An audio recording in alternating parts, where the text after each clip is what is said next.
Hello friends, Mare here. Today I am going to explain the poem Silver, which was composed by Walter de la Mare. This poem was published in 1913 in Walter de la Mare's book of children's rhymes called Peacock Pie. Let's look into the summary first. The poem Silver is about a quiet night in a country area when everything outside is calm and still except the moon high up in the sky. The moon is moving around stealthily.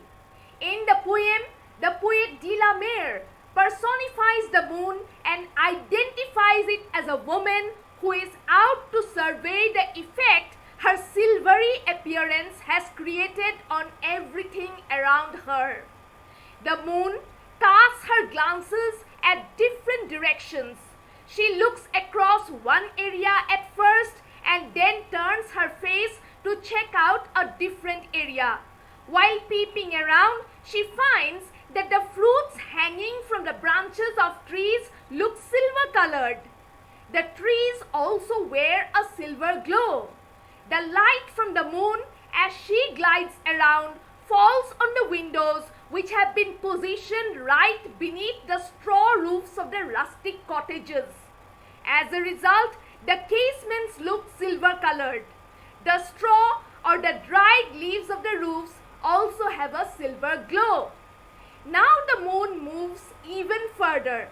As she keeps gliding in the night sky, she comes upon a farm dog sleeping soundly in its kennel. The silver-colored light from the moon reflects on its paws and they appear to be silver-colored. A little beyond, the doves are asleep in their shadowy coops or nests.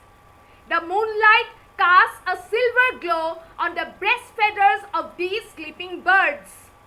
A harvest mouse is active though. The moon sees that the animal is darting about. Its eyes have turned silver. Its claws have turned silver as well. Shoals of fish in the stream below are visible to the moon above. The fish make no movement as they are spotted near the reeds of grass jutting out of the silver-colored stream.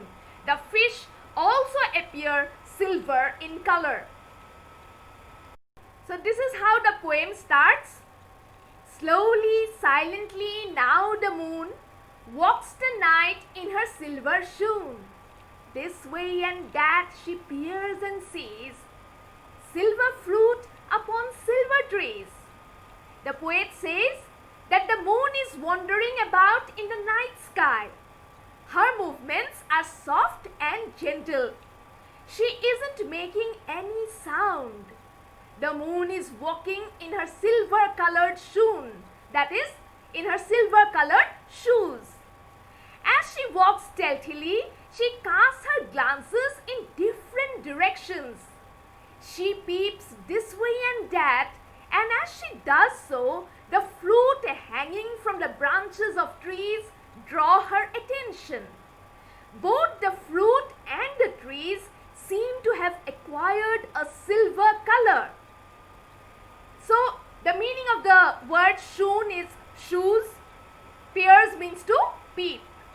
Then we have examples of alliteration here. What is an alliteration? An alliteration is a literary device used to create a musical effect. The first letters are the same. They are always closely connected and in the same line. For example, slowly, silently. This is an example of alliteration. Then silver shoon. This is another example of alliteration. Apart from alliteration, we also have a personification here. The moon is being personified by the poet. The moon is given a human shape. So that is called personification. The poet uses the words her and she. So he is giving the moon a human shape, the shape of a woman, the identity of a woman. Then let us look at the rhyming pattern here. Moon rhymes with shoon. So it is AA. Seas rhymes with trees. So this is BB. So AA, BB. That's the rhyming pattern here. Now we come to the next 4 lines of the poem. One by one the casements catch her beams beneath the silvery thatch. Couched in his kennel like a log, with paws of silver sleeps the dog. The poet says that as the moon glides across the night sky, her beams fall on the window panes of different houses. These are basically thatched cottages in the rural areas. The color of the roofs turned silver, and beneath them the window panes also appear to be covered with a coat of silver. The moon keeps moving. Now she catches sight of a dog which is fast asleep in its kennel. The poet compares the sleeping dog to a log of wood. The dog is as still as a log, and as it sleeps, its paws appear to be covered with silver color. So casements, it means a framework, it refers to a framework with pane. Then beams means light rays. Couched, the meaning of couched is to be curled up in a curled up position. Then kennel means a dog house. And what is a log? A large block of wood is called as a log. And then paws refer to the feet of animals. Casements catch, that is one instance of alliteration. Beams beneath, another instance of alliteration. Couched, kennel, one more example of alliteration. And then the final example we have here, silver sleeps. That's another example of alliteration. Then the rhyming pattern, let's see, catch rhymes with thatch and log rhymes with dog. So it is C, C, D, D. That's the rhyming pattern. Now we come to the next 4 lines of the poem. From their shadowy coat, the white breasts peep of doves in a silver feathered sleep. A harvest mouse goes scampering by with silver claws and silver eye. The white breast feathers of some doves are visible to the moon now. The doves are sleeping in their shadowy corners. Only the breast feathers are visible to the moon. The light of the moon has cast a silver glow over these feathers. A harvest mouse makes its appearance next. It runs here and there, and while doing so, its claws and eyes look silver colored to the moon, who is watching the movement of the mouse from above. So coat means corner. It can also mean nest. Peep means to peer. Then doves are birds like pigeons. Then what is a harvest mouse? A harvest mouse is a small animal. It's a small nocturnal mouse which lives in the fields, meadows and marshes. Scampering means to run with quick light steps. And claws means curved nail. It's a curved nail in the feet of birds and animals. Let us look at the rhyming pattern here. Peep rhymes with sleep and by rhymes with I. So, E, E, F and F.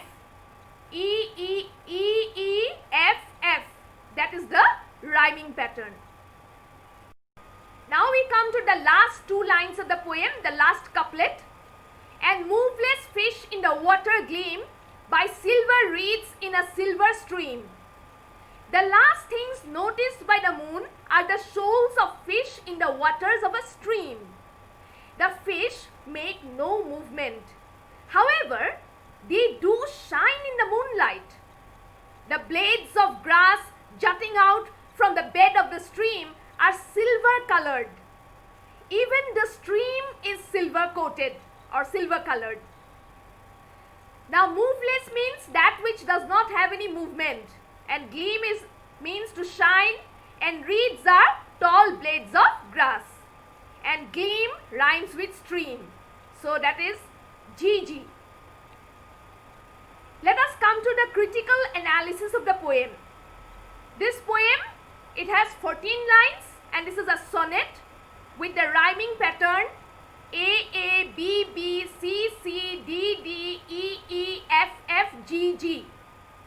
The poem also has instances of repetition.